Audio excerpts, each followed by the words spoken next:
There's something oddly satisfying about cleaning a disgusting pool, and I'm going to show you how we got ours back to swimmable in just one part. We are Nick and Liv, and if you've never seen our DIY videos, we just bought Olivia's childhood home, and this was the pool. Now, both the upper and lower pool pumps were clogged, so we were just going to get a hand pump, even though it was going to take way more time, and run it out through a line that went out to our front yard. If you wondered how long does it take 20 to 30,000 gallons of water to drain from a pool with just a little pump like that, it takes days and days. So in the meantime, I was just skimming out as much stuff as I could get, and I'm sorry to these frogs, but they are losing their oasis. In 24 hours, I was able to get the water all the way down to the first step. Yep, it was slow going, but I figured I would just spray it all down as it got lower. Day by day, the water kept going down, and I kept pulling out baskets and baskets of leaves, and let me just tell you, it smelled terrible. If you've ever wondered what happens to leaves that just sit at the bottom of the water for a long time, they basically turn to mud and gunk, and they rot, and it's just not a pleasant sight.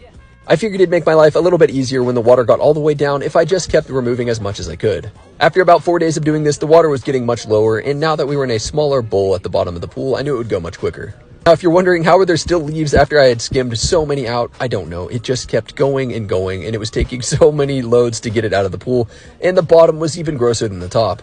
I used my pressure washer to pressure wash all the sides of the pool, and I honestly was expecting a much more satisfying video, but it was really badly stained. I did mix a cleaner along with the water, and that did help, but overall this pool was definitely stained, and it was going to need a fresh coat of paint and some new plaster to get it back to where it needed to be.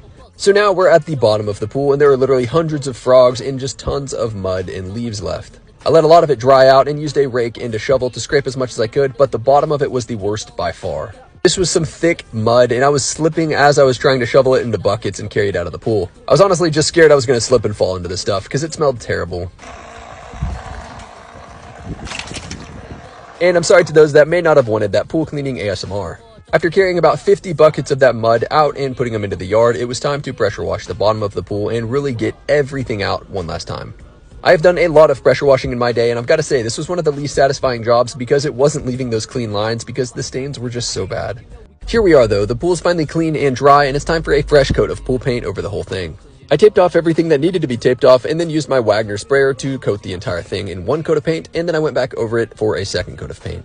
In total, the painting was probably the easiest part of this project. I gave it a couple hours to dry after the first coat and then went back over it again with the second coat to fill in all those lines. It might look like there's still some lines, but once it dried, those all went away and it was a nice clean white finish. We gave it about 24 hours for it to dry and started filling it back up with water. From an actual pond to a pool that we can enjoy, we are so glad that it's finally done. If you enjoyed this pool transformation in one part, make sure to give us a follow because we have tons more projects like this coming.